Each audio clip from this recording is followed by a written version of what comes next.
10 dažādas valsts. Tas ir vajag fakši. Es biju tādā, čuhņā. Es aizvedu visus uz Londonu, neko neatcerās. Jābūt laimīgām, tad mēs varam spēlēt. Ja tagad faktināt savus nervus, tev ir garlaicīgi nāciet. Esiet sveicināti kārtējā VF podcastu epizodē. Edgars Barbaks. Rudolfs Kugrāns. Jā, un starp citu mums sākumā ir jāapsaka, ka šodien mēs ierakstām epizodi Ozīris telpās. Es domāju, to jau pēc šiem leģendāriem galdiem daudz, Es nezinu, cik viņi leģendāri. Nāk šeit pusdienās, vakariņās un brokastīs atpazīst, bet mūsu viešņi šeit ir pirmo reizi. Elīna Bakina. Sveiki. Tu esi pirmo reizi Ozīris. Pirmo reizi. Jā, tā kā, ja tu kādreiz gribi iedzert kafiju, paēst vai iedzert vīnu, kādreiz off-seasonā, tad nāc uz Ozīris kopš 94. gada. Vai ne? Jā, tieši tā. Ozīris paudzes te ir izaugušas. Ozīris dibināja Andrejs Žagars. Ir izveidojis, vai ne? Okay. Cik es zinu, tad Andrejs Žagars, tāds lolots Andrejs Žagars, operas režisors un direktors. Labi, šo mums vajadzēja pateikt. Bet jā, čau, Elīna. Kā iet? Sākumā tā vienkārši. Kā iet jau labi, tikai ļoti augsts, negaidīt īstenībā. Jā, tu ikdienā nesaskaries laikam, ar augstumu baigi. Šitāda nē. Ak, Dievs, tev šitais ir šitāds augstums, jā? Man liekas, vienkārši iet līdz skoliem, es nevaru iziet ārā no viesnīcas. Okay. Plus 27, tu teici, no vietas, kur tu atbrauc. Tad tā varētu būt, laikam, pirmās dienas. Tas ir tas, ko saistībā ar VF, kad tur, viesspēlētājs savā starpā runā, un tad šogad, kad viens viesspēlētājs bija atbraucis, viņš tur kā ielika bildes, viņš, augustā ierodās, viņš tur jūrmalā, viņš tur vēl kaut kur, viņš tāds, Latvijā ir tik forši, bla, bla, bla. Un tad nākamie komentāri pie bildes bija no tiem, kas tur spēlēja pirms 2 gadiem izstā. Jā, pagaidi novembri. Pagaidi novembri, decembri, tad būs rīktīgi jauki. Tā, bet tu esi atbraucis izlasi. Kāds noskaņojums izlasē pirms sēdien? Jā, mēs ierakstām 2 dienas. 3 dienas pirms spēles pret Izraēlu. Jums sēdām, kāds ir noskaņojums izlasē pirms šīs spēles? Ir ļoti īstenībā diezgan pozitīvi. Šodien mums būs jāskatās. Šodien Izraēla spēlē pret Zviedriju. 8 vakarā, tā kā mums būs jāskatās un jāskauto. Jo viņas diezgan pastiprinājušās. Viņam ir kāds 3 laikam amerikānietis papildinājuši sastāvu. Tad tur arī tā naturalizācija, jā? Diezgan, bet tur tā kā Izraēlas amerikāņi. Amerikāņi Izraēla. Jā, un Izraēliem laikam diezgan viegli ir atrast tās saknes Izraēļu, Amerikā. Daudz par to, starp citu, mēs varam mazliet varbūt pieskarties tam daudz, tika pirms kādu brīžu runāts. Nedēļas apmēram. Par vīriešu izlases, bet par sieviešu izlases jau bija iepriekš tā lielā diskusija. Ko tu par to domā? Par piesaistīt, naturalizēt kādu spēlē. Naturalizēt. Es varbūt atbalstu to, ja tiešām ir kaut kādas saknes, bet ja vienkārši naturalizē, kā piemēram, kur bija Ungārijā, ka viņiem vienkārši naturalizē 3 gadus pēc kārtas, naturalizē katru gadu citu spēlētāju. Un man liekas, tas ir diezgan negodīgi pret Eiropas spēlētājām. Bet kā vai nekā tas ir Eiropas basketbols, saprot, ka katra izlase grib pastiprināt savu sastāvu, bet jābūt kādam limitam. Jā. Ir kā limits ir viens spēlētājs, kam nav nekādas saknes, bet man liekas, tas ir tieši viens par daudz spēlētājs, kam nav nekādas saknes. Jā, bet taču, piemēram, Ungārijā viņi 1 gadu naturalizē Alīku Viglī, tad 2 gadu naturalizē Vandersiltu, tad Gorī, un tad vēl kaut kas tur bija, tas tikai vienā valstī. Jā, viņām arī nekāds tur baigas sakars ne ar Ungāru klubiem. Nav nekāds. Bet negodīgi tev liekas pret tām komandām, kas spēlē pret viņām pēc tam, jeb arī pret tām vietējām spēlētājām, kuras netiek sastāvā? Es domāju, gan. Un arī Eiropas basketbolā, piemēram, tas ir Eiropas basketbols. Un tomēr, ja, piemēram, kā Turcijā, var paņemt 2 amerikānietis un 2 eiropietis komandā. Un tad sanāk, parasti viss ņem tās naturalizētās amerikānietis, un tad sanāk, ka eiropieti tā kā neņem. Viņas, jā, sapratu. Ja tomēr ir kaut kāds limits, ka Turcijas līgā var spēlēt jāspēlē uz laukuma 2 turcietēm, un kā lai viņas arī tā kā spēlē. Jā, man ļoti patīk, ko teica mans kolēģis Artūrs Šenkovs par, tagad pirms nedēļas bija tas, kad varbūt vīrieši izlasa naturalizēs. Viņš īstenībā teica, ka tas tāds arī spļāviens sejā. Zini kā, ja tu esi tāds čalis, piemēram, viņš kā piemēra teica Rihards Lomašs, kurš ir viņš ir visās jauniešu izlases spēlēs, viņš ir visu, piemēram, atdevis tam Latvijas basketbolam, un tagad, teiksim, tā tikšanas pasaules kausēm ir tie svētki. Un tad kā, uz to mēs paņemsim tā pozīcijā vienu citu čalīti. Un tas arī tā nākotnē varētu ietekmēt tos basketbolus. Kāpēc man tas skriet uz to U16, U18, jo tad, kad vajadzēs, tad jūs paņemsiet tur, random amerikāņu spēlētāju. Man liekas, tieši, kad spēlē naturalizētie spēlētāji nesaprot, kāds gods pārstāvēt savu valsti. Piemēram, kad es spēlēju Latvijas izlasē, man nekad nav tādas emocijas, kad es spēlēju vienalga kaut kādā klubā. Tas ir kaut kas, tas ir kaut kas tiešām.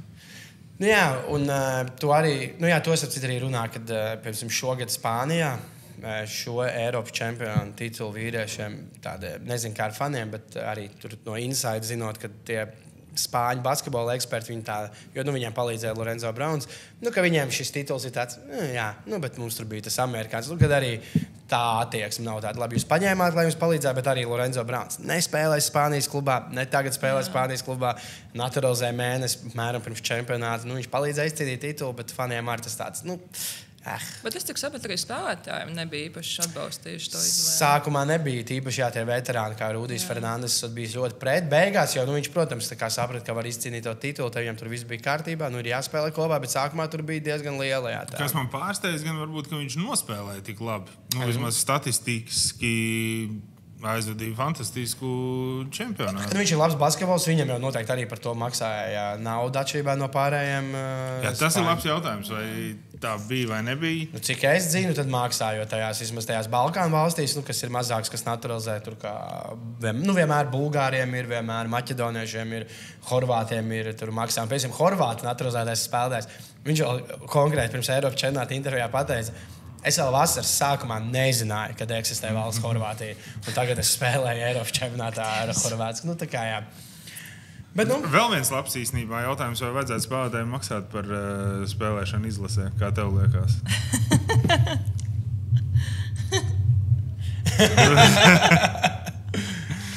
Skaidrs, ka vienmēr ir labi, ja samaksā, vai ne?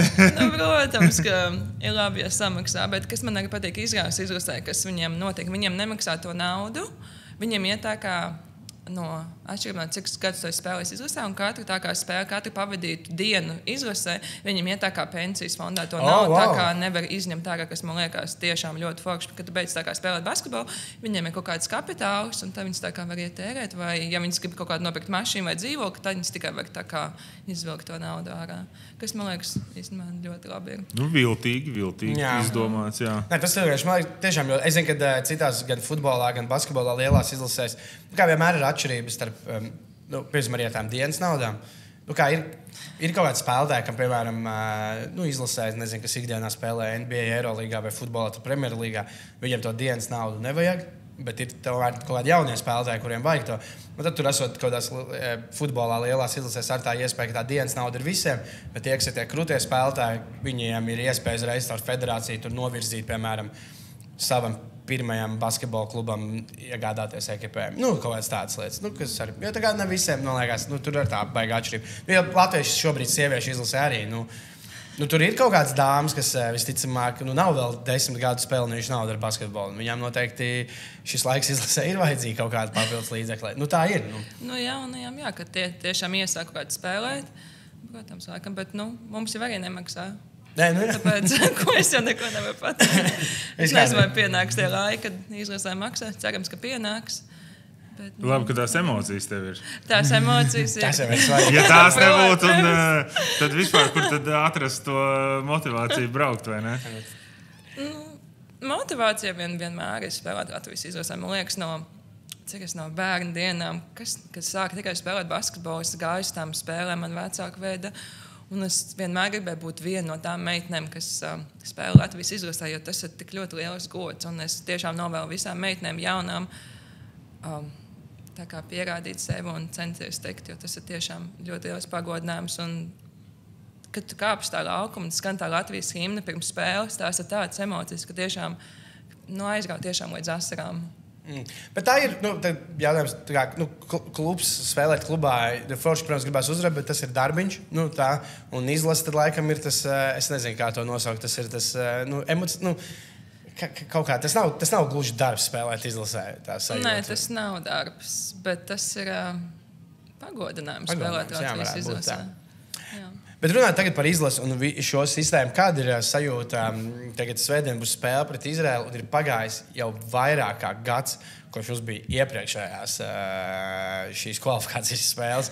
Kāda ir sajūta, kad vienas turnīram ir tik liela starpība starp spēlēm? Nav tā, ka vismaz jau ir aizmirsies. Nē, bet ir kaut kā tomēr jokaini, kad ir gads starp kvalifikācijas spēlēm. Mēs bijām sanākušas vasarā. Mēs aizbraucām uz to Japānu un Koreju. Bet mēs esam tik ilgi spēlējuši visus kopā. Mēs jau zinām, kura ko var un kā var. Katra var spēlēt. Mēs jau vienu otru pazīstam.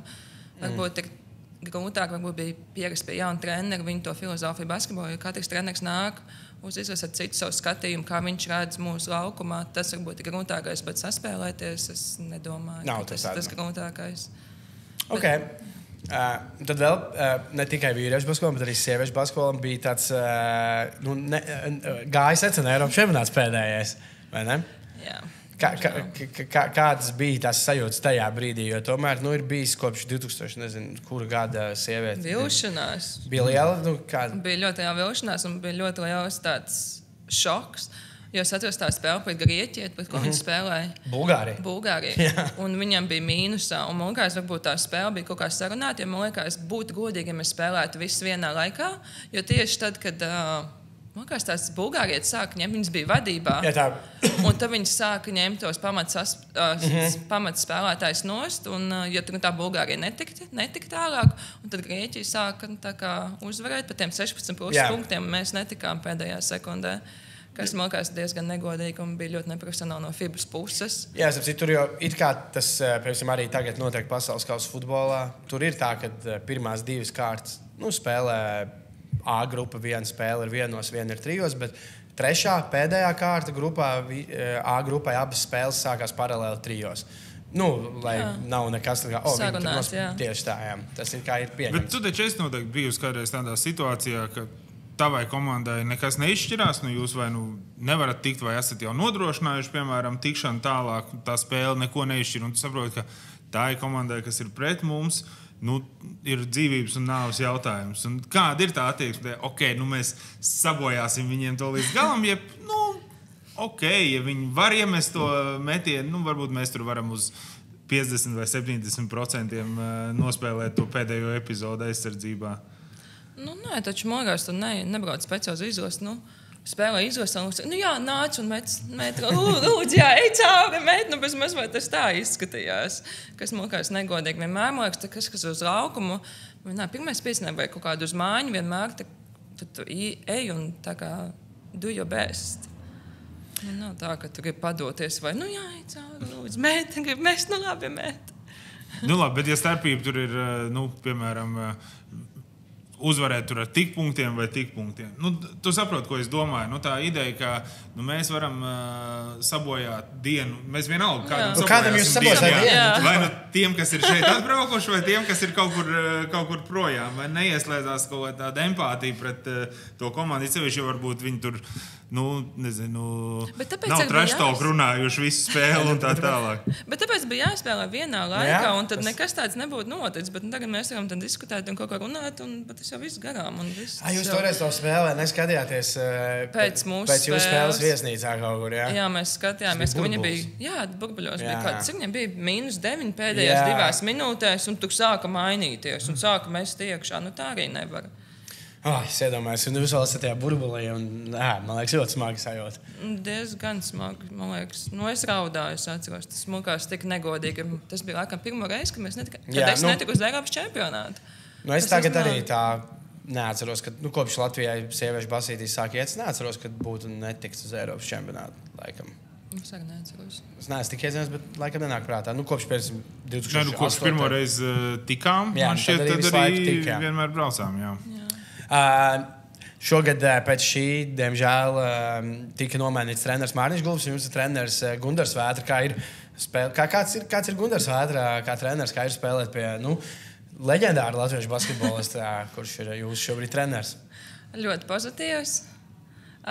Nē, ir īstenībā forši tomēr katram trenerim, kā es teicu, ir savs skatījums uz basketbolu. Un kā viņš tā redz to spēli, un līdz šim ir mums ļoti labi sanāca un labi saspēlēties ar komandu, kā 2-0 pagaidām. Cerams, ka turpināsim šādā veidā. Un, Labi, par izlasi. Man liekas, ka. Jo šobrīd, man liekas, nevajag daudz runāt, jo šis podkāsts iznāks, kad būs bijis spēle pret Izraēlu. Man gan Latvijas sieviešu izlase vienmēr likusies tāds, tu nekad nezini, ko tur var sagaidīt. Vienmēr var kāda vēstule atnāk, kaut kur uzrakstīta, vēl kaut kas, kāda saka, emocija ir daudz, asaras un tā tālāk. Nu, man šķiet, ka pat sieviešu izlasē ir vairāk to emociju un asaru tieši tāpēc, ka tu saki, ka tur viss balstās uz emocijām. Jā. Bet tad vēstules mēs nekādas pagaidām negaidām, viss ir labi. Nav nekāds vēstules. Ne, bet vispār, tad, runājot par sieviešu sportu, tad man bija šis jautājums. Kā tev pašai liekas, ir tur tās emocijas tiešām vairāk arī var uztaisīt tos lielos kaut kāds, nezinu, izrāvienus audio. Piemēram, es salīdzināšu tenisu. Vīriešu tenisā to krietni retāk iespējams redzēt. Ir skaidrs, ka viens tenisists ir labāks, proti, tad viņš tur uzvar vai ir vienkārši līdzīgi. Bet, piemēram, sieviešu tenisā tu regulāri redz to, ka pirmo setu uzvar 6-0, un otro setu viņi 0-6 zaudē, un trešajā viņi atkal 6-1 vinnē. Tā kā, kad sieviešu sportā, vai tas ir tikai man tā liekas, ka tie amerikāņu kalniņi mēdz būt bieži vēl lielāki nekā vīriešu sportos? Sieviešu sports, man liekas, ir neprognozējams. Bet tas ir uz tām emocijām, tas ir uz to, ka sieviešu emocionalitāti. Mēs esam vairāk emocionāli. Man liekas, tieši džeki, piemēram, basketbolā, viņi dusmīgāki. Jo viņi labāk spēlē. Jo, ja mēs esam dusmīgi, mēs nevaram labi spēlēt. Mums jābūt laimīgām, tad mēs varam spēlēt. Jā, jo večiem, man liekas, laikam ir tās dusmas, ir tāds džinos. Es to nebiju iedomājies, kad jums vajag būt okay. Man tā liekas, Bet tur jau gan katram trenerim arī sava pieeja. Ja mēs paskatāmies, kā Pēters Višņēvics, viņš savu asarām tomēr sasniedz to rezultātu. Vismaz tajā līmenī, kur viņš ir, apskaties, arī Latvijas čempions ir bijis. Jā, viņš jau tur ir. Nē, viņš ir Saldū. Tagad, bet ar Avans viņš ir tāds emocionāls arī. Nē, pēc tam citu viņš trenēja meitenes, un viņam, es zinu, ka tās, viņš tur 14, 15, un tās dāmas uzvarēja, viņam kaut 2 gadu uzvarēja Latvijas čempionu, tajā jaunas līgā. Tā kā viņam kaut kā izdodas uzturēt viņus laimīgus. Tu esi redzējis spēlējis pie Višņēvics? Nē, es esmu tikai pret viņu. Viņš tāds ļoti diezgan skaļš. Bet tas uzreiz nepadara tev laimīgāk, ka tu neesi tajā komandā. Tev nav jāklausās tie minūtes pārtraukumi, tu automātiski jau ar smaidu vai laukumā, ko. Bija interesants. Atceros, kad es spēlēju savu laiku TDT Rīgā. Tad vienmēr mums fināls sanāca pret Turību spēlēt. Jā, bija īstenībā. Žēl tās Turības maiņas. Bet viņš nekad neko nebija teikuši slikti par viņu. Jā, varbūt viņš izpauž savas tās emocijas, bet tas ir tā, kā viņš redz, bet tā, kā viņš izturās pret viņiem, tas jau bija pilnīgi cits stāsts. Mums tā arī stāstīšu. Mums vēl nesen bija viens cilvēks, kurš ir trenējies pie Višņēviča, un man pazīstamie, kas ir kaut kur arī Turībā, puiši basīt spēlējuši, viņi jau teica, jā, viņš to tā kā tur nodirš un tā, tajā minūtes, bet tā kopumā viņš ir ļoti lojāls tā kā par tiem saviem spēlētājiem, ja tur, nezinu, vajadzēs, viņš viņus arī aizstāvēs tur līdz pēdējiem, tā kā kaut kā, man liekas, svarīgi izzināt. Bet tev ir bijis karjerā, tu esi ļoti daudz, kur spēlēs, ir bijis tāds tā kā super agresīvs treneris, tāds, kurš nedarīja laimīgs laukumā šīs dēļ.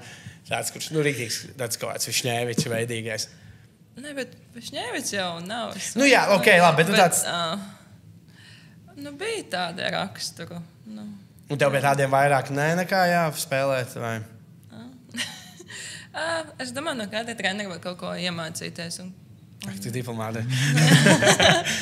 Vienā kā treneri tu var kaut ko paņemt un kaut ko vairāk tā kā neklausīties un var nostāties malā. Bet ir jau laikam arī dažādas spēlētājs. Ir spēlētājs, kurām patīk, kurām kārtīgi pasaka, ka tev ir jādara tas, un te nav nekāda improvizācija vai tā tālāk. Kā tev patīk, ka pret tevi attiecās, ka tev dod lielāk, jo tev jau ir liela loma arī tajā spēles būvēšanā, ka tev ļauj arī pašai, kā saka, izdomāt kaut ko tu darīsi, jeb, kad tu skaidri zini, man ir jādara tas, ja es to neizdarīšu, tad es dzirdēšu. Man liekas, tas bija tā kā vairāk jaunatnē, bet pašreiz pēdējos cik tos gadus, piemēram, kad treneris ņem spēlētāju, viņš jau zina, ko viņš ņem savā komandā. Tāpēc, protams, ir, ka man uzdirš virsū, kas ir pilnīgi normāli. Es, protams, kādas sūdzes arī taisu, bet pārsvarā jau viņi zina, ko ņem un uz ko reiķināties un uz ko nav jārēķinās. Jā, izņemot izlasē. tur... Tas ir tikai kas ir. Bet mēs esam diezgan veiksmīgi. Kā tu domā par treneriem? Tu par to daudz runā, piemēram, tagad es salīdzināšu citiem sportiem, bet tās lietas. Bet tagad arī runā, ka daudz, nezinu, kā Kanādai ies futbola pasaules čempionātā, jo viņa treneris pirms Kanādas izlases bija treneris tikai sieviešu sportu. Un Latvijas basketbolā arī tomēr, kad Mārtiņš Gulbis pie jums pārnāca, viņš arī bija strādājis vīriešu basketbolā. Viņam gan TTT, gan sieviešu izlase bija pirmā pieredze ar sieviešu basketbolu. Kā tev liekas, treneriem ir baigi daudz arī kaut kā jāmainās, ja viņš pāriet no vīriešu basketbola uz sieviešu basketbolu, nezinu, kaut kā mentāli raksturā vai vispār? Es domāju, viennozīmīgi, ka jāmainās. Mēs tomēr nevaram, ka mums visu laiku bļaut tur virsū, mēs tik viegli to uzņemsim. Tomēr mēs esam emocionāli. Bet tas nav tā. Bet skatoties, kā arī tu bļauj un tas tā kā tev jāzina. Tas, man liekas, tiešām, kad tu atnāc uz sieviešu basketbolu, uz kaut kādu sieviešu sportu, tev tiešām jāizlas kaut kāda grāmata par sieviešu to psiholoģijas stāvokli. Bet tu jau mērķēji tagad uz kaut ko vispār pilnīgi neiespējami. Tu gribētu, lai vīrietis tā kā saprot sievieti?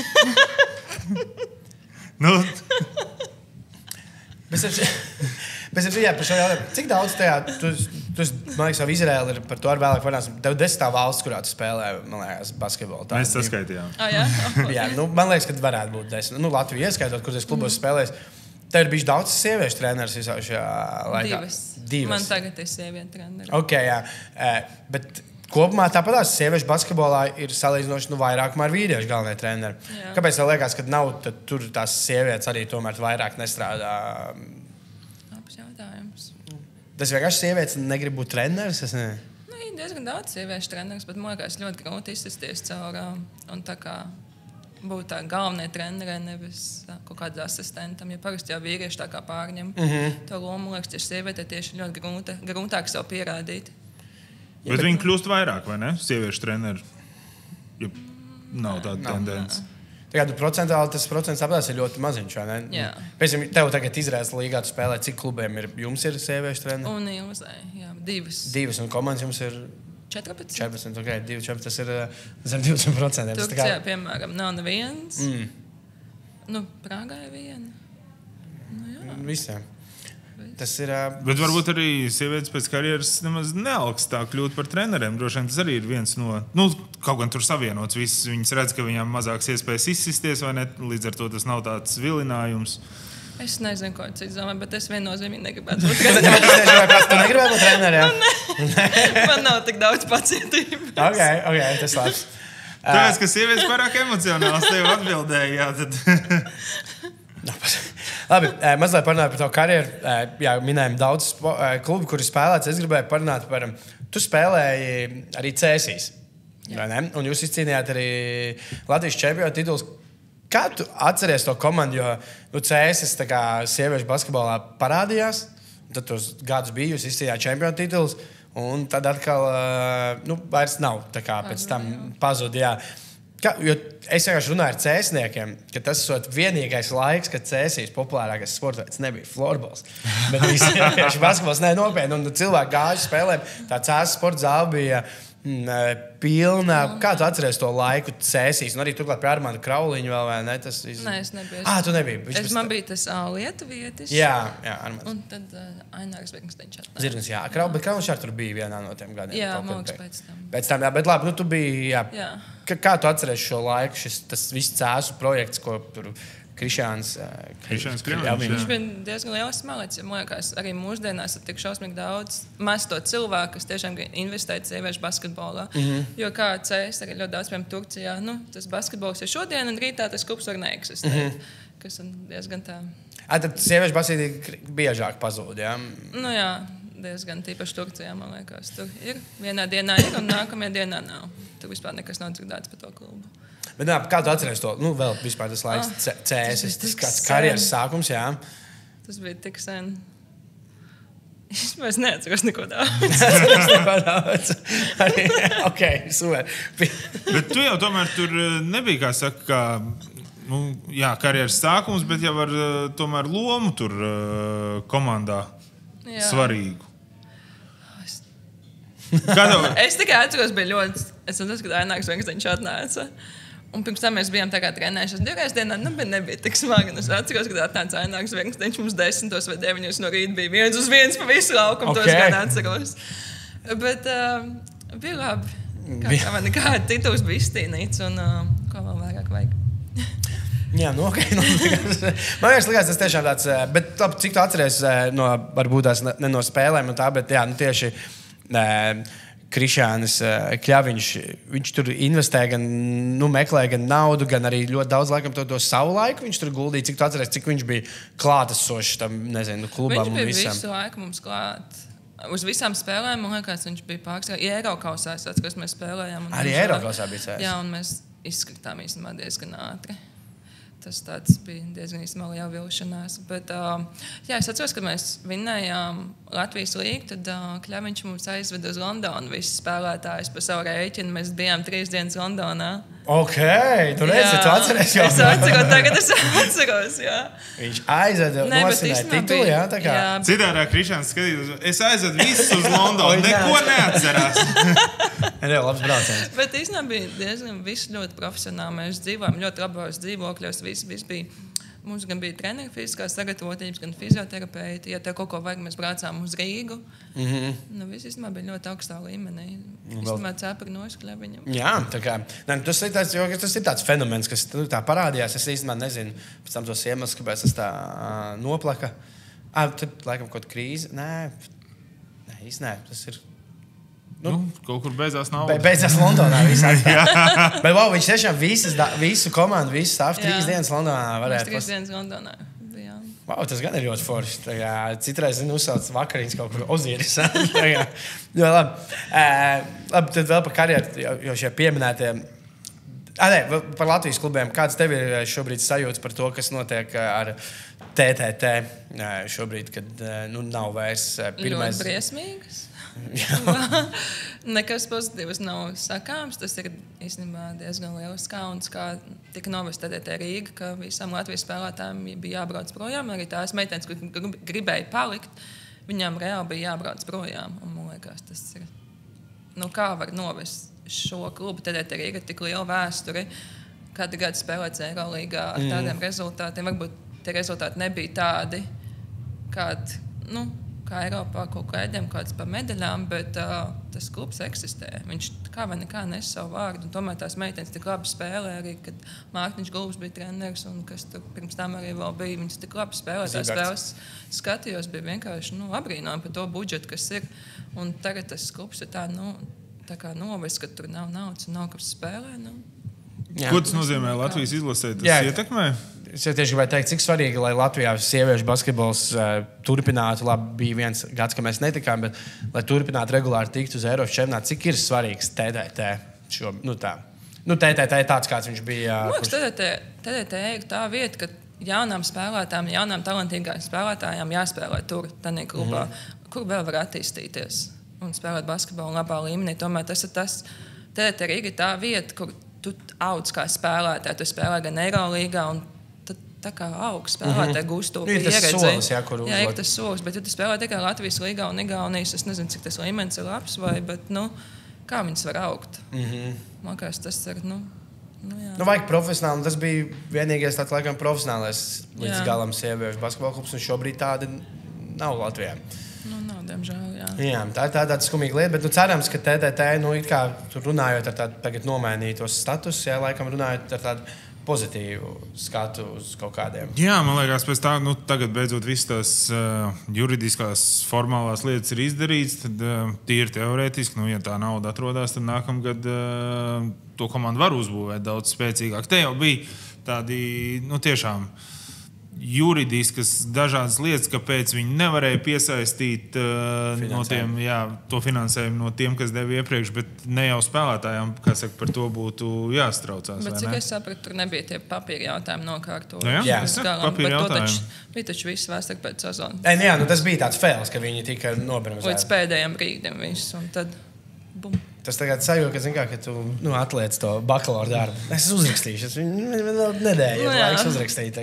Un man tāpēc nav augstākā izglītība. Jo es atliku. Tev nav augstākā izglītība, TTT nespēlē Eirolīgā. Tas viss ir ļoti vienādi noticis, jā. Bet jā, labi, ok, Latvija. Es gribēju prasīt, tu tikko saki, ka tev ir grūti tagad atbraukt pēc plus 27 grādiem Latvijā augstumā. Un vēl pirms tam runājām, tu pati teici, ka tu arī esi emocionāli. Kā tev ir bijis viss šīs karjeras laikā 10 dažādas valsts, gandrīz pēc katras sezonas mainīt valsti, vidi, visu, kur dzīvot? Kā tu ar to tiec galā? Jo, ja skatās to geogrāfiju, tās visas valsts, labi, tur varbūt Polijā un Čehijā mazliet līdzīgāk, bet Polija, Čehija, Krievija, Turcija, Izrēla, tik daudz, kā ir gadu no gada sākt dzīvi no jauna, pilnīgi citā vidē. Tas ir forši, jā? Tas ir vajag forši. Kā vien nekā, es domāju, katram cilvēkam ir tāda iespēja aizbraukt uz kādu citu valstu un tiešām iepazīt kultūru, iemācīties valodu. Man liekas, tas vienkārši apbrīnojami. Kas vēl var pateikt cilvēks, kurš tik daudz ceļo un tiešām dzīvos tādā valstī un izbraukājas viņu cauri. Okay, bet tad sanāk tādā profesionāla basketbolistam, šogad VFA ir labs piemērs Bruks, bet tu esi tas no tiem, ka tu neesi tas cilvēks, kurš aizbrauc, ja spēlē Turcijā, tad treniņš un es pēc tam sēžu, dzīvoklī. Tu izmanto. Nē, es tiešām braucu kaut kur, visu laiku skatos. Vienīgi bija grūti Krievijā, jo es biju tādā... čuhņā.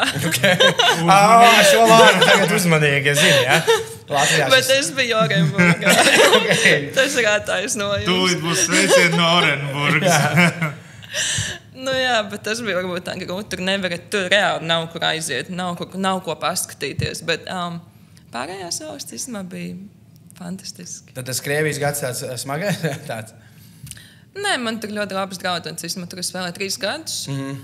Un man tur ļoti daudz draugu. Tā kā mēs, jo tur šausmīgi augsts, ir kāds -45, mēs gājām no dzīvokļiem. Bet mēs gājām tā kā no dzīvokļa uz dzīvokļiem, viens pie otras kaut ko visu laiku mājās skatījāmies, kaut kādas filmas gatavojām. Tad vismaz cilvēku ziņā bija. Jā, bija komanda, vienkārši bija fantastiska. Bet, piemēram, tagad Izrēlā īstenībā baigi forši. Man nav tik daudz brīvu laika, ja mēs sāk trenējamies un tā spēles. 2 reizes nedēļā mums spēles, bet es tur un tā cenšos kādā brīvā brīdī kaut kur aizšaut. Bet Krievijā savukārt droši vien vislielākie pārbraucieni. Visgarākie. Drausmas. Bet jūs lidojāt vai tur ar vilcēniem? Nē, mēs lidojām visu laiku, jā, bet bija tā, ka mums bija, cik forši tas bija, mums bija tā kā sauc tie personal driver, kā latviski. Šoferīts? Šoferīši, jā, tad mums kā 4 no rīta katru reizi tā kā mūs savāc no mājām, veido uz lidostu. Jā, bet mēs ceļojām kaut kāds 25 stundas sanāca dažreiz. Jums katrai bija savs personālais šoferis? Bet tas bija tā kā Blūms stāstīja, ka viņam bija Kazahstānā, viņš bija tikai uz tām lidojumiem, vai viņš bija tā kā visu laiku? Visu laiku tā kā tas bija mans, kur es gribu, es ņēmu 50 un prasu. Jums tas ir pamatdarbs dzīvē? Jā. Novieni, jā? Wow, tas gadinājās. Bet tas laikam dēļ tiem -45 arī, lai spēlētājs pašas kaut kur nesāk staigāt, vai ne? Varbūt, un arī īstenībā tā braukšana nav īsti tāda droša. Kā es redzēju pārsaka no gaisma, tur vienkārši autobusu visiem pasažieriem, un tad avarēja, un tas bija briesmīgi. Savu noteikumu tur, jā? Jā, tur. Bet labi, mēs tagad vēl par tām valstīm, Krievijā savs šoferīts, viņš 40, bet kas ir bijis no tādām, kur Izrēlā, piemēram, laikam nevar visu laiku trenēties, jā, kaut kādām. Es domāju, tādas kultūras lietas, kas ir bijušas, kas ir, katrā valstī kaut kas ir jāpieņem, kaut kādi noteikumi, kā tā valsts dzīvo, tādas lietas, kas no tā ir bijis karjerā tāds sarežģītākais, ko ir bijis grūti pieņemt. Varbūt sākumā pirmā reize, kad es aizbraucu Turciju, tur bija tāds kulturāls, varbūt tāds šoks sākumā, kā es biju jauna, es nesapratu, kas vispār notiekās. Ka viņi ne bekonu, tad viņi tur visu laiku rūdzās tās, tad viņiem bija tas, kā saucās? Ramadāns, jā, ka viņas tur nēd. Bet arī profesionāls sportists arī nēda, jā, viņas ievērot. Bija, jā, meitenes, kas... Meitenes varbūt nē, bet bija no stafa, kas tiešām, un es atceros, mums tā kā, viņš bija ļoti ticīgs, viņš rūdzās 5 reizes dienā, un tad mums bija trēniņi, nebija tādos laikos, ka viņš rūdzās, viņš tā kā mums nevarēja atbraukt pakaļ, tā kā Turcijā nav, ļoti rēti, kad dod klubām tā kā mašīnas. Viņš tā kā viena mašīna savāc visu un tā kā vēc treniņiem. Un tad laikos bija, ka viņš vienkārši tā kā neatbrauc pakaļ, jo viņš lūdzās un tad viņi mums izsauc taksi. Jā, tu kaut kādā brīdī iemācies ar to sadzīvot, vai ne? Un saproti, ka pulksten tikos un tikos neviens te nebūs pakaļ, jo tikai neticīgais var atbraukt šajā laikā. Un arī pirmais, kad es aizbraucu Turciju, Un tad nevarēja, tev bija tas bija cik gadus 15 laikam atpakaļ. Ļoti daudz gadus atpakaļ. Tā karjera bijusi, jā, tur bija jāskatās, ko tur ir vēlēts mugurā. Tagad vairāk tā nav, bet tad tiešām bija jāskatās. Kādā ziņā? Mēs tā rakmaņiem, vai ne? Nē, tur skatās un pīpina visu laiku. Bija jāskatās. Okay. Interesanti. Un Izrēlā tu tagad minēji, tur arī kaut kāda noteikuma, kad nevar trenēties, kad gribi, jā? Tur viņiem piekdienās šabats ir, bet mums tā kā ir treniņš no rīta, un tad sestdien vakarā treniņš ir. Tad tā kā meitenes pēc treniņa brauc uz mājām visas, un tad sestdien vakarā atpakaļ uz treniņu. Bet viņas tādas ļoti nelaimīgas ir, ja mēs esam vienīgā komanda, kas trenējās tanīs dienās. Viņas būtu priecīgākas, ja vispār piekdienas, sestdien būtu off. Okay. Bet kā tad sanāk, ka tomēr tās valsts kā Izrēlā, tur ļoti tās tradīcijas ir saglabātas šīs. Jā, ļoti forši īstenībā. Man bija uzaicinājis komandas biedri un savu tā kā mājās uz to šabatu. Un tas īstenībā tik forši bija. Un viņiem ir tas kosher arī. Es nezinu, vai es biju dzirdējis, ka viņas nēd piena produkts un gaļu. Jo tā kā tu nēd savu radītāju miesu vai kaut kā tā. Okay. Tā viņas... Un es atceros, es atbraucu tā kā uz mājām, tad viņi tā kā sagatavo, viņi var ēst tā kā lasi, bet nevar ēst seafood. Un tad viņi tā kā sagatavo to ēdienu, tad mēs apsēžam pie galda, viņi uzvelk tās savas cepurītes, un tad viņi sāk lūgties, dziedāt, un man liekas, tas bija vienkārši tik fantastiski, bet man liekas, tas ir tik forši, un arī Atanīs šabatā viņi neviens negatavo, neko nevar aiztikt elektronisku. Ne gaismas ieslēgt, ne gatavot vispārībā neko. Tā ir tiešām tas laiks, kad tu pavadi kopā ar ģimeni. Ne televizoru ieslēgt, neko nevar. Bet tiešām tā kā viņi par lielākā daļa procentu Izraēļa cilvēku to ievēro. Jā, ļoti daudz. Katru nedēļu. Bet man liekas, tas ir tik fantastiski. Tas ir vienreiz nedēļā. Kas tas ir viena diena nedēļā, ka vienkārši visi ģimeni kopā sajiet. Un tas bija, kas redzēja to ģimeni, savai komandas biedriem, ģimenes īstenībā diezgan liels. Viņi tur par 4 bērniem ir, ka visi sajiet kopā, vienalga, no kuras Izraēlas puses tu esi. Visi sabrauc kopā pie vecākiem uz mājām un tā kā ēd kopā vakariņas, dzied dziesmas. Tas ir vēl. Jā, jo Zoomā tu nevar pieslēgties. Nē, tas ir elektronisks, jā. Es domāju, jā, tas man dažreiz ir skumīgi par Latviju, jo mums jau arī, tā kā tas tradīcijas ir, ir spēcīgs kaut kāds, pieņemsim tradīcijas, bet... Kapusvētkos sanākam kopā. Jā, bet tas ir reiz gadā, bet tā kā, es tā domāju, nezinu, tur sanlotēšanai bija, nezinu, kad reiz nedēļā bija pirts diena. Man liekas, būtu krūti, ja latvieši vēl joprojām arī, kad, svētdienās mēs pirtī maucam, mēs jābrauc uz laukiem visiem. Viena bļoda, katram savu koku karoti. Es to apskaužu tajās valstīs. Es to tiešām tajās valstīs apskaužu, ka tur, jo Turcija arī laikam jau, ka tiešām ir lielākā daļa ievēro visu to, kas kā dzīvo turku cilvēku, lūkšanos un visu to. Bet, ir tie, kas tiešām ticīgie, jā, bet... Tur tomēr ir arī diezgan, jā. Ļoti ticīgie, bet es neteiktu, ka Turcija tā, man liekas, ievēro, jo viņi strādā, man liekas, no pirmdienas līdz svētdienai non-stopā. Viņiem jau nav tās, bet viņiem ir savi noteikumi. Tā kā, jā, bet, labi, es nezinu. Man tā Izrēlē vienmēr liekas, es neesmu bijis Izrēlā, bet šo lietu dēļ man ļoti gribētos būt Izrēlā. Jā, aizbrauc kādreiz ir. Bet vispār, kā tu saki, tā ir tāda turistiem draudzīga un atvērta. Līdz tam jau droši vien, cik tālu tu tiec, tur vajag, kā saka, padzīvot un pazīt kādu, lai tiktu tajā iekšienē. Tā uzreiz aizbraucot, tā nesapratīs visu. Jā, jo, piemēram, Izrēlēts, viņš teica, ka uz pāris daļām Izrēlā Viņas nekad nav bijušas Betlehemā, jo viņi saka, ka tur dzīvo kristieši un arābi, un tā kā nav viņiem droši. Okay. Tad viņiem ir kaut kāds Lebanona, viņi, piemēram, tā kā blakus. Viņi nevar tā kā pāršķērsot robežu, viņi nevar pat lidot uz turien. To jālido uz citām valstīm, lai tiktu uz Lebanonu, ja tur ir vienkārši pusstundu tā kā tikt. Bet par vēl tām lietām, kas ir Izrēlā noteikumi, nav noslēpums, ka Izrēlā arī sievietēm ir obligātais militārais dienests. Jā. Ir tev, piemēram, komandas biedrs Izrēlietis, ir visi izgājuši, jā? Jā. Wow, tas gan Ko tu par to domā? Latvijā jābūt arī sievietēm valsts aizsardzības dienestā? Latvijā vēl pagājām vīriešiem nav. Vēl? Nav, jā. Nezinu. Nepēc ar citu, jūs zināt, kam ir ļoti palīdzējis tikt pie ļoti labas naudiņas dzīvē obligātais militārais dienests Izrēlā sievietēm.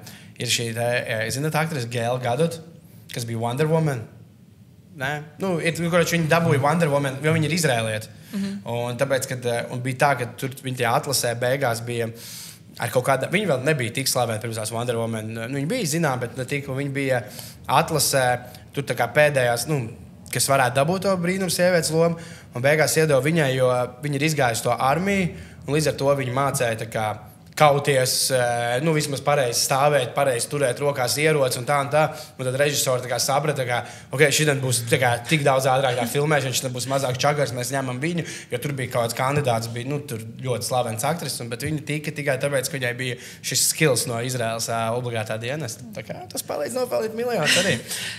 Rādi, bet tā. Bet es saprotu, tāds fons, teiksim, par kaut kādu nedrošības sajūtu vai kaut kā esot tur viņa nav. Kad liekas, tagad visi kaut kam baigi gatavojās, visi iet dienēt un tā tālāk. Nē, bet, man meitenes rādīja tā kā video, laikam pirms 2 gadiem bija, ka tur tās bombas gāja. Jā, tur vienkārši iznīcināja. Bet katram dzīvoklim ir viena istaba, kas saucās shelters, ka viņi ir aprīkot, un tad viss tā kā, ja notiek tā bomba tak, tad visi iet. Visiem ir katrā dzīvoklī, ir kur aiziet, jā? Jā, tas tā. Kā tu esi gatavs, tad tev ir mazāk bail. Kā tur viss ir dienējuši, visiem ir bombu shelteri, tu mazāk baidies, ja tu esi gatavs. Tā jau kaut kā ir. Vēl par sieviešu basketbolu visur Eiropā.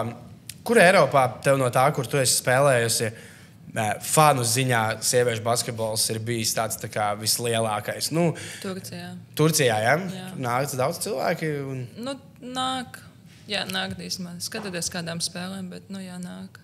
Jo tu spēlēji arī Fenerbahčē. Ja? Un Fenerbahčē vīriešu basketbolā mēs redzam Eirolīgā, tur viss ir pilns, viss ir skaisti. Cik ļoti tie fani, kas iet, piemēram, uz vīriešu Eirolīgu, viņi arī, piemēram, atbalsta dāmu klubu? Man citi fani, ja? Tie ir citi kaut kādi fani. Man liekas, ka dažreiz viņiem vienkārši samaksā, lai viņi atnāk pabļaut.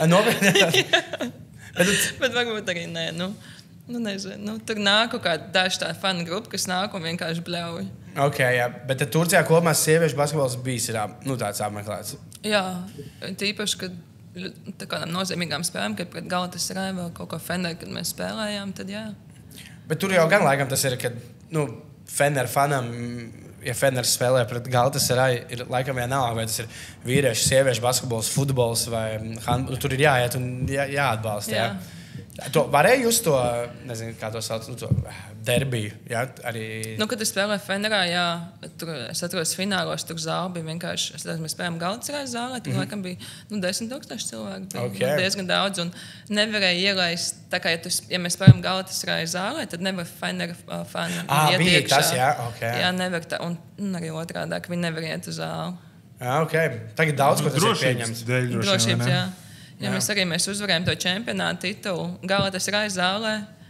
Un, tad mēs vienām skrējām uz ģērbtu, kamēr tas fans, jo mums meta pudeles un coins. Jā, tad mēs pagaidījām, kamēr viss tā kā izveda ārā, tad mums notika balvošana. Nopietni! Jā, tukšajā zālē. Es tagad... Tur nav tā, ka saka, pagaidiet, vēl apbalvošana. Nē, mēs visus ģērbtus skrējām. Mēs laikam pat neuzstām 5. Wow. Mēs vienkārši visus ģērbtus skrējām.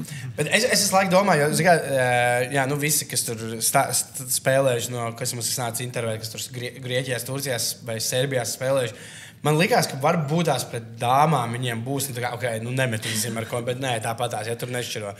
Nē, man liekas, tā ir tā ticība. Fener, man liekas, tā ir reliģija. Fener Galatasaray, tas ir kaut kas...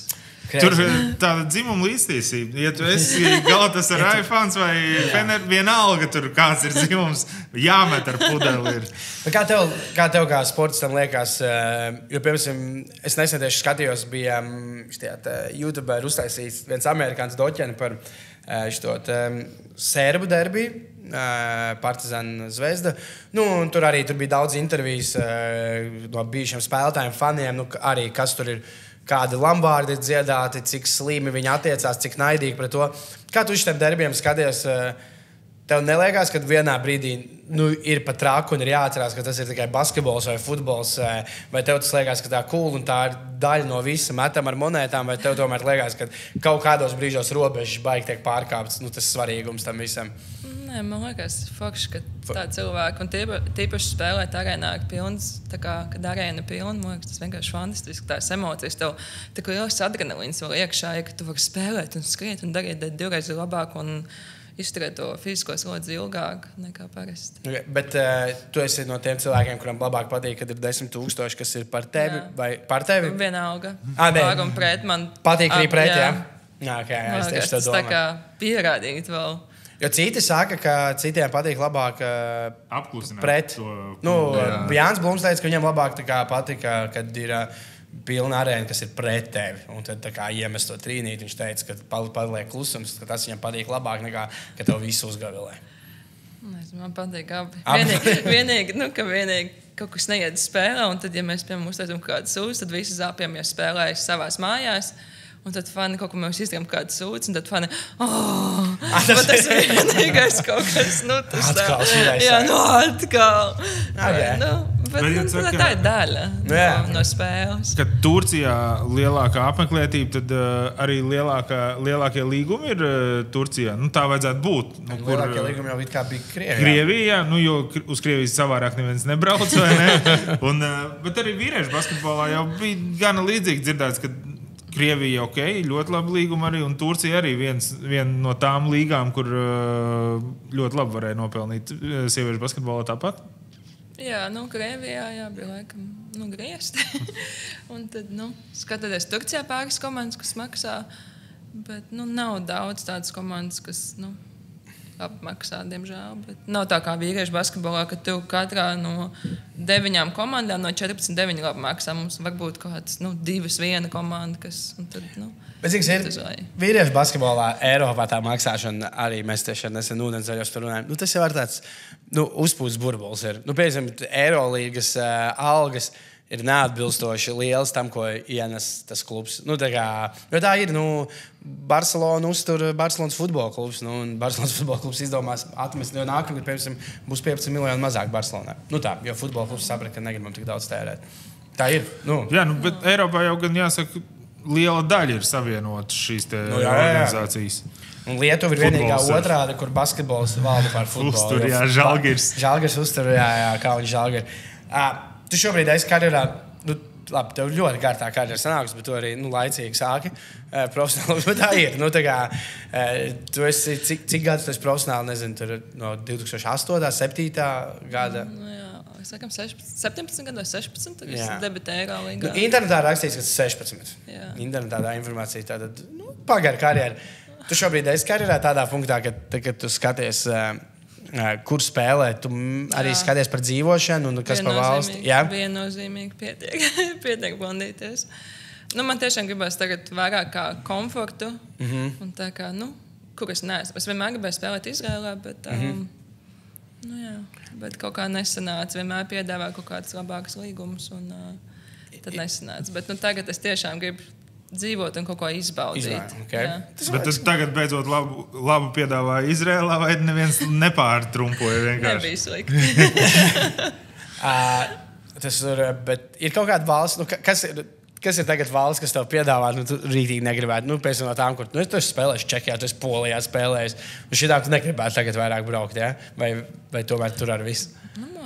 Ja man piedāvātu spēlēt, es sākam spēlēt tikai Turcijā, varbūt Polijā, un viss. Un viss, ok. Jā, man vajag negribētos nekur braukt spēlēt. Bet iedomājies tev, ko pavisam ekskluzīvu piedāvā Austrālija. Nē, Tu brauc uz Austrāliju, Karavā mans? Nē, es negribu vairāk nekur braukt. Man kāds sieviešu basketbols, kas nav īstenībā runāt par to, ka mēs esam tik vientuļši. Piemēram, man liekas, večiem, kas ir... ka viņi var ņemt savus draudzenes, sievas, bērnus, bet sievietēm mēs reāli braucam vienas pašas. Kurš normāls džeks, varbūt, kas strādā, var strādāt, savienot. Bet, idejas, kad viens džeks negrib būt atkarīgs no dāmas, tīri tā. Un... es arī negribētu nevienu uzturēt. Jā, ok. Nē, bet tā ideja, ka tad sieviešu basketbolā ir maz, dāmas ar ģimenēm kaut kur, jā? Ļoti rēti. Pārsvarā, sievietes, viņas ceļo, mēs viens esam, Tur gan bieži viņam cits dāmas līdz sieviešu basketbolā. Var vīrieši basketbolā gan var ņemt cits džeks, par to viņi negrib runāt. Normāli. Džeks negrib būt atkarīgs, kā vienkārši braukt tā līdzi, ja viņš gaida, tad mājās un strādā.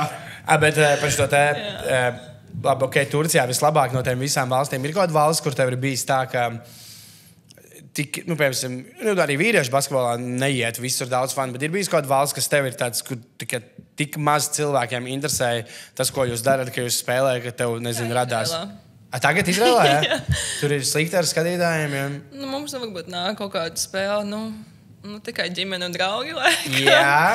Jā, diezgan. Varbūt, tur teica meitenes, ka uz tā kā uz fināla spēlēm nāk vairāk, bet, tur ir tik klusi. Vienkārši kā treniņā bez mazvai. Varbūt Eirokausā nāk vairāk, bet uz Izraēlas mačiem vispār nenāk. Par kādiem skaļiem mēs runājam? Tur 50 līdz 100 apmēram, tas ir, kas tur ir. Man liekas, pat mazāk. Okay. Un kāda ir tā sajūta? Tad ir tāds bišķīt, kā mēs šo daru. Labi, skaidrs, tas ir darbiņš, bet tas kaut kā ir iegruza tādā ikdienā, kad viens atkal... Kad es spēlēju tādā zālē, kur ir 10,000 pārpildīts, ir savādāk, tev sev vairāk tā kā ekstra jāmotivē, tāpēc visu laiku esi austiņās un tā kā motivē sev, bet sarežģīti ir. Bet tā ir specifika jūsu klubam, vai tā ir? Cik mēs esam spēlējuši Izraēlas līgā un pret citām komandām, tad, diezgan traki īstenībā. Tas ir, bet, piemēram, bet tas ir arī klubs, cik tu redzi, klubs, piemēram, strādā pie tā, lai dabūtu, vai viņiem ar tas nav tur tāds kaut kā primārais. Tu redzi kaut kāds tur mārketingu, nāciet, un tā, vai tas, vai vienkārši tā ir, un tā mēs darām. Facebook lapa ir klubam. Ir Instagrams. Jā, vecīt Facebook, viņš ir vecāks. Mana gadgājuma cilvēki arī varbūt gribētu iet Izrēlā uz basketbolu. Okay. Jā, es īstenībā nezinu, kaut kādā laikā viņi tur cenšas dabūt, bet man liekas, tas ir sarežģīti. Jā. Tam ir teicis, ka agrāk pirms Covid cilvēki nāca, bet tagad varbūt viņi mums neafišējam tik daudz kā pagājušos gadus. Ja, piemēram, vīriešu basketbolā Izrēlā gan nāk, jo, piemēram, Maccabi ir viens no tiem vienīgais klubs Eiropā, kuriem Eirolīgā, kuriem sezonas sākumā ir būtībā uz visām mājas spēlēm sezonas abonementu un ir garantēta pilna zāle, piemēram. Es centos tikt uz vienu spēli, jo mums ir fiziskās sagatavotības treneris, viņš ir no Maccabi. Un es centos tikt uz spēli un teicu, ka nav iespējams. Vienkārši biļetes viss izpirktas, un viņš visu biļetes atdeva un nevar tikt. Jā, tur ir sezonas abonementi. Visi, jā. Ja viņiem būtu lielāka zāle, tad viņi būtu apmeklētākais Eirolīgas klubs. Viņiem vienkārši ir 10,000, līdz ar to viņi tur ar Žalgiru un Partizānu nevar sacensties, bet tā viņiem vienmēr ir 100%. Un vienalga kāda sezona. Viņiem ir bijuši arī švākas sezonas, tāpat tā viņa zāle ir pilna. Kā interesanti, kāpēc viņiem tā neiet. Līdzīgi gan Žalgiris arī stāstīja. Viņi saka, ka mēs te izdomājām vēl par to futbolu, mēģinām te dabūt tos cilvēkus, arī kāds atnāk uz to Žalgiru futbola spēli. Un tad viņiem saka, bet kā ar sieviešu basketbolu, to gan mēs nevaram izdomāt, kā Lietuvā dabūt tos cilvēkus uz Žalgiru sieviešu komandu. Līdz ar to viņi arī bija atteikušies no viņas, man liekas, jau pirms kāda laika. Jā. Jo, piemēram, Latvijā tādā ziņā arī, protams, apmeklē mazāk, tas ir skaists, bet TTT vismaz tā, kad Eirolīgā spēlē, labi, tas Olimpiskais sporta centrs nav tur nekā darēm, bet bija pilns, tā, kad vēl pirms 2 gadiem gāja cilvēki. Bet arī kā uz tām lielajām spēlēm gāja. Paskatīties uz zvaigznēm kā par UGMK. Jā, kurš starp citu uzvarēja vienreiz mājās. Es biju to spēli, to es atceros. Ja tu pieminēji UGMK, kā vispār, tā ir tāds šobrīd svarīga tēma, tu pat tur esi spēlējis. Cik daudz sieviešu basketbolā runā un šobrīd domā par to, kas notiek ar Britaniju Graineru, kur ir, diemžēl, iestrēgusi. Tu esi painteresējusies, informēt par visu to, kas tur... Jā, es pieeju un draugiem pajautāju, kaut kāds updates tieši no UGMK. Tur, ja tu piezvanīji draugiem, varbūt tu zini, tur, kā tev liekas, ir kaut kāda iespēja, ka šai dāmai nebūs jāpavada tie visi 9 gadi tur un viņi kaut kā tiks no turienes projām. Man liekas, ka karš beigsies, tad var arī runāt par BG. Bet tā kā tagad iet karš, man liekas, viņam nav pagaidām variantu. Jā, es domāju, ka viņi samainīs. Ja jau par to tiek runāts. Jā, tur vienkārši tā maiņa ir tāda bišķi negodīga, jo tāpēc tas, ko Krievi grib dabūt, ir kaut kāds tiešām slepkavs un kaut kas tāds. For real. Tādā ziņā man šķiet, viņi tā ir labi piesaivojuši tādu asetu sev, saprotot, tā ir olimpiskā čempiona, sieviešu NBA čempiona. Jo viņi ir kopumā tādā, es nesaku, viņi ir labākā, bet kaut kā viņi vienu brīdi bija tādi pasaules sieviešu basketbola seja, vai ne? Nu, kas ir populārākā, vai ne tā? Tagad viņam liekas vēl lielāka. Tagad viņi jau tagad ir vispār kaut cilvēku, vispār seja. Šobrīd Amerikā visi par to runā, un Lebrons Džeims ir par to daudz runājis, ka viņš vispār nesaprot, kāpēc viņi tagad gribētu braukt atpakaļ, dzīvot uz Ameriku, ja Amerika vēl joprojām nav izdarījis tā, ka viņi ir projām no turienes. Tā ir tāda sāpīga tēma kopumā. Tur viņi neizspēlējas kopā. Pret viņu? Esmu, jā. Kā labi, tev nav viņa jāsadlaika, kā gluži, jā. Viņi tur diezgan labi. Pēc pick and roll nav sanācis, ka mismatch kāds... Viņam viss tā komanda. Visi vienkārši tev lieli. Diezgan kaut, nav viegli spēlēt pret viņām.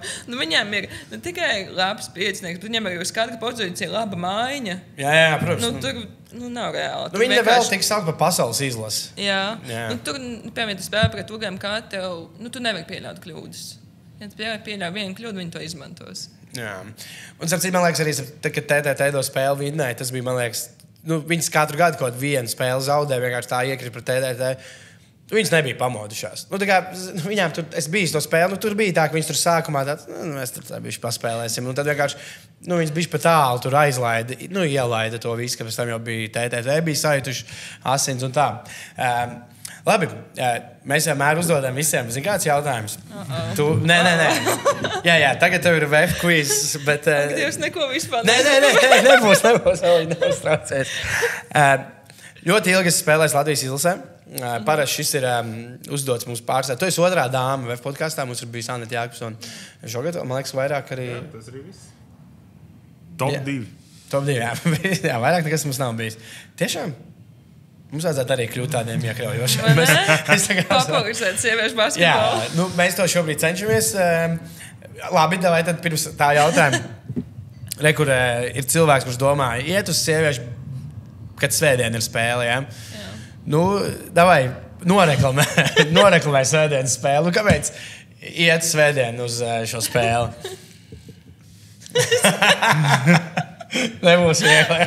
Ja tagad faktināt savus nāgus, tev garlaicīgi nāciet. Tā spēle.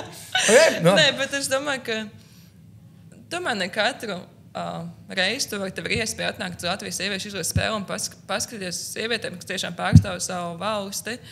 Un mēs spēlējam tik ļoti lielu godu un tik ļoti lielu tā kā atdevi, ka, man liekas, vīriešu basketbolā jūs nevarēsiet redzēt tik lielu atdevi un tās emocijas, ko mēs tā kā atstājam uz laukuma, kā vīriešu basketbolā.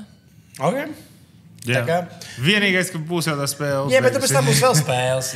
Sieviešu basketbols nekur neapstājās. Ar šo spēli nebeidzās. Es ceru, ka ar šo spēli viņš tā kā... Pagad, jūs uzvarot tagad Izraēlu, jūs nenodrošināt vai nodrošināt? Mēs nodrošinām, man liekas, bet mums jāvien arī izviedī, lai mēs būtu pirmajā vietā, un tad nekrusta laikam, lai pēc tam kā labā grupa ir. Gross augstāks. Ok, skaidrs. Tātad, jautājums segojoši. Tu esi ilgi spēlējis, un tev būs jānosauc 2 piecinieki. 2 piecinieki. Tavs top piecinieks, tu vari sevi iekļaut, vari sevi arī neiekļaut, ja tu vēlies, bet no visa laika, ko tu spēlēs izlasē, tavs top piecinieks, ja tev tagad būtu visas dāmas prēmā. Visas dāmas prēmā. Tev ir jāsaliek top pamat piecinieks, ar kuru tu sāki, mēs šodien tiekam ne tikai Eiropas čempioni, mēs visur tiekam. Superīgi. Saspēlētītāja būtu Elīna Babkina. Okay. Es parasti visi iekļausēju, tas normāli. Anete, žogada viennozīmīgi. Gunta Baško, Zana Tēlāne un Ieva Kubuņa. Ieva Kubuņa. Šis tāds 2008. gads arī ir, man liekas, vai ne? Bet tad tu vēl nebija, man liekas, prēmā. Jā. Tā kā tas laikam iedota to tādu. Okay. Un otrs pamat piecinieks. No visām klubu tur kādam varbūt būs jāiegulē, bet ja tev ir arī no klubu karjeras, tur varbūt arī Latvijas, bet time piecinieks no visu, kur tu esi Turcijā spēlējis, kur spēlējis arī jāuzliek ir pamat piecinieks. Laikam Brisele Vardālī. Ar to spēlēji Fenerā. Penny Taylor, 2. Teorāzija. Pagaid, tu ar Teorāziju spēlēji? Es nespēlēju, es pret viņu spēlēju. Tas ir. Viņi bija Galatasarajā, jā. Pagaid, ko? Jā. 4. Ko es rādīju kā 4? Man patīk Jacko Jones un Stuart. Okay. Un tu pati no soliņa nāc, ja? Jā. Okay, labi, tāda labi piecinieka. Māri Novikam, būs jāprasa Māri Novikam viedoklis, vai tas ir labs piecinieks, un tas ir labākais pasaules izlases. Jā, tev rāzīja, laikam, tomēr tā ilgtermiņā ir bijis visvairāk sieviešu basketbola seja, vai ne? Jā, nu joprojām ir, man liekas. Vai viņi tagad nebeidz tikko? Jā, laikam beidzas Sue Bird, right? Ne, kaut kas beidz. Es zinu, ka kaut kas liels beidz, bet varbūt... Sue Bird. Man liekas, tev rāzi arī beidz. Man liekas, beidz tev rāzi arī. No aiz uļas. Kas bija ilgi? Novikam, tas zinās. Starp citu, zināt, kas ir crazy? Es tādu mazliet atkal par Uljānu Semjonovu taisīju filmu, kas ir baigi forši. Bet klausieties, kas tālāk notiks. ESPN to taisīja? Nē. Tur viens no idejas autoriem ir tāds jauns latviešu aktieris. Salīdzinoši jauns Kārlis Alvināls Avots. Viņš tikko ar tajā filmā janvāris. Viņš tāds garš ar čirkādiem matiem. Viņam garš 1,95 m, 98. Viņš arī bija idejas autors, viņam patīk basīts. Viņi laikam ir dabūjuši finansējumu, viņi drīz filmēs. Un viņš arī spēlēs Uljānu Semjonovu. Es gribēju to teikt, bet man likās pārāk nežēlīgi kaut ko tādu. Viņš pats ir izdomājis, ka viņš pats arī attēlos Uljānu Semjonovu. Jā. Nopietni, es nesen klausījos interviju ar viņu. Viņš man sākumā likās, ka viņš jokojas, bet viņš tā nopietni emocionāli. Viņš teica, jā, jo man bija ideja, es gribu, viņi ir pelnījusi filmu. Tagad es izdomāju, ka viņi jātaisa filmu. Es tur biju līdz asarām.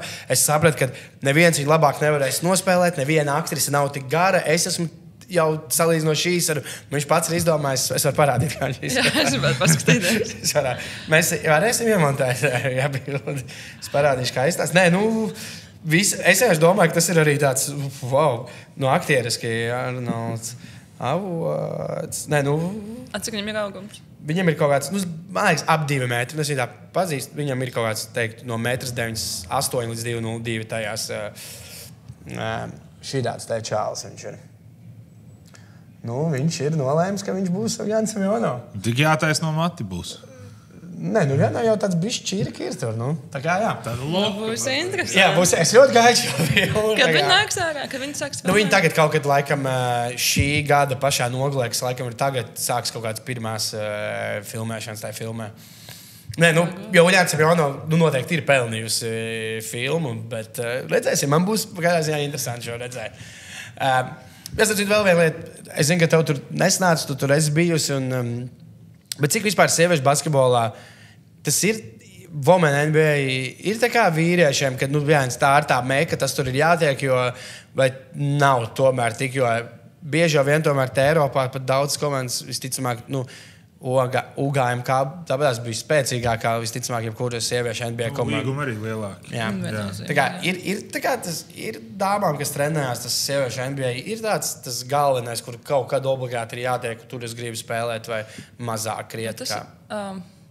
Mažotnē es ļoti gribēju teikt. Bet man liekas, tas ir tā kā tev personiskais mērķis. Man liekas, kādam cilvēkam, kad tu spēlē basketbolu, tev jāliek visu laiku kaut kādu mērķi, tu esi tik tikus, un kas tev nākošais mērķis, tā kā soli pēc solim, lai tev ir ko kāpt un augt. Bet, es nezinu, NBA, WNBA nespēlē tās labākās spēlētājas. Ir, protams, spēlē labas spēlētājas, ļoti labas un labākās, bet tur nespēlē visas labākās. Jo tur es painteresējos, ka tur liela līderis visās komandās ir tādas, kuras spēlē arī Eiropā. Bet es ļoti daudz paskatījos, ka 10, 11, 12 vai pat 9 spēlētāju komandā tās ir dāmas, kuras to vasaru nospēlē, pēc tam pa gadu viņas ir sporta skolotājs, strādā kaut kāds, kas nav basketbolis, tas visu caur gadu, cik es tā saprotu. Tas jau kaut kā noteikti to kopējo līmeni bišķi arī pavēlks lēm. Bet tu skaties, piemēram, nezinu, sieviešu NBA fināls? Ne? Tu nezini, kas šogad uzvarēja? Ja tu man pateiksi, zināt, bet es zinu, ka man liekas, Las Vegas Aces bija finālā. Jā. Es gribētu teikt, bet es nezinu, vai arī uzvarēja. Nē, es kaut ko zinu, kaut ko es pasakoju, bet... Es biju pēkšņi, es nezinu. Sieviešu NBA finālu. Jā, starp citu, es gribēju šajā sarunā arī pastāstīt.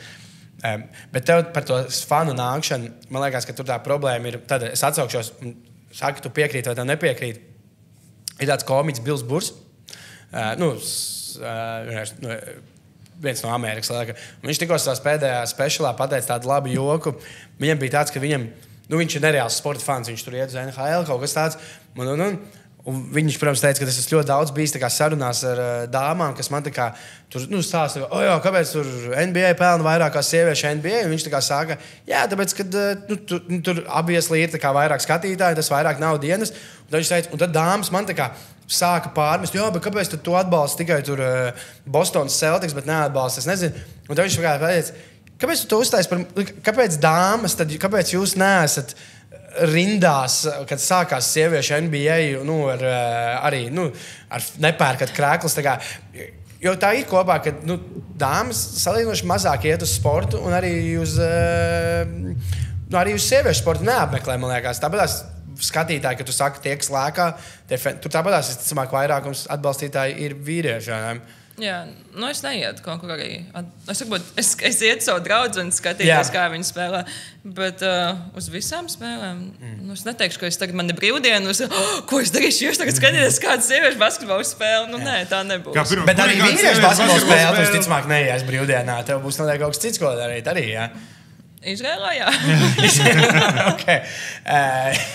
Latvijā šitā ietu, jā. Tikai iekšā pārējās. Jā, laikam tam sievietēm kaut kā arī nav tā fanu kultūra. Tā tomēr tāda, laikam, tā fanošana ir tāda. Veču lieta, es pat negribu teikt veču, bet ir, es vienkārši tā arī. Maskulīnāk ir.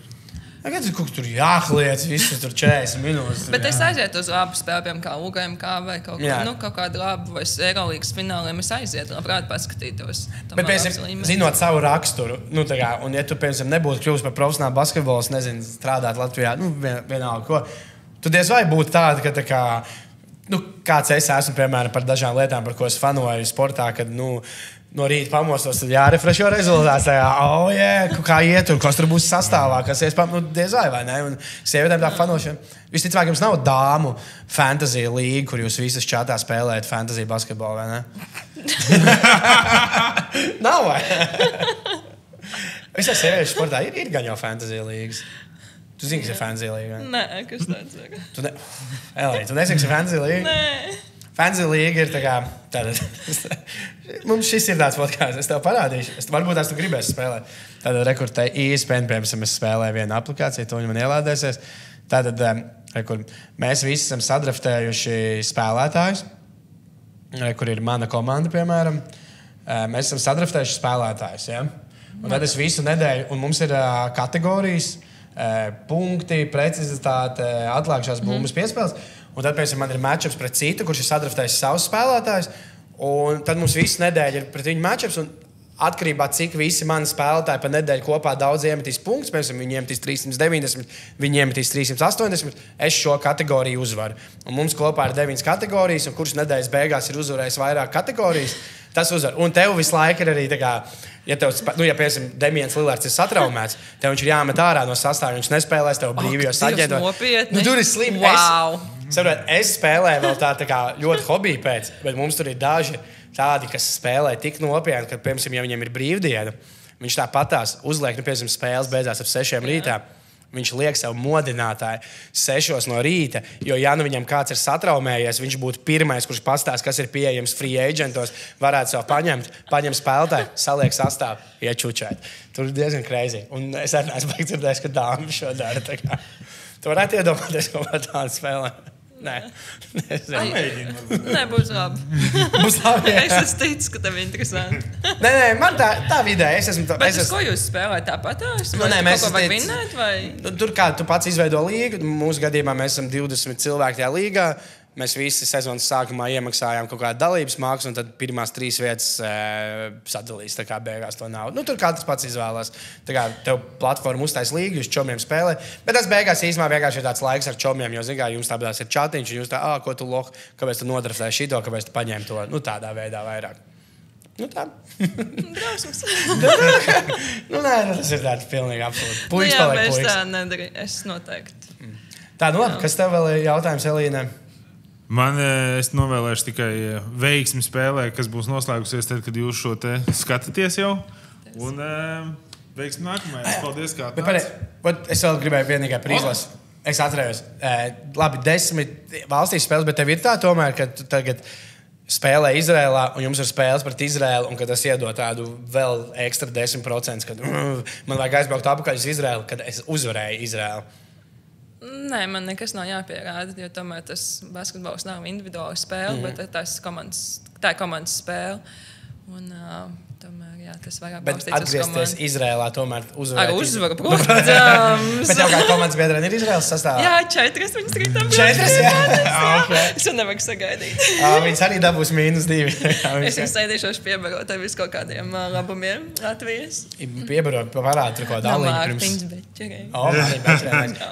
Kur tu vedies? Zini, ko tu vēl Mārtiņa Beķerē, kas ir vēl tā kā top lietas, kas jādod viņām ir? Kārums ieriņi? Jā, ak, Dievs, ne, to es tāpat atradu. Beigsies, jā. Nu, visu kaut kāds Latvijas, kaut kāds šokolāds. Viņas tā kā, nu jā, un tad es viņas vedīšu pēc spēles uz Lielo Lido. Protams. Uz dzirnamām, un es nevaru sagaidīt. Zinu, mēs gribēsim dzirdēt feedback, jo mēs šogad esam VF amerikānim, kuram Bruksam, viņš ir tāds čāls, kurš viņš ir bijis turaidā, viņš ir, kas arī ņem visu to, un viņš to kvasu testēja. Un iedod viņām arī kvāsu. Es gribu zināt, jo viņam bija Ilģucējiem kvāsu, viņš jau pieņēma, ka es varētu izdzert glāzi līdz galam, bet man vienkārši interesē, kāpēc visiem tik ļoti besīja kvāsu. Es gribu zināt, vai viņām besīs. Es tā nofilmēšu. Jā, paldies. Okay, paldies, veiksmi sieviešu izlasēji šajā spēlē. Nākamajās spēlēs un veiksmi tev Izraēlas čempionātā. Paldies.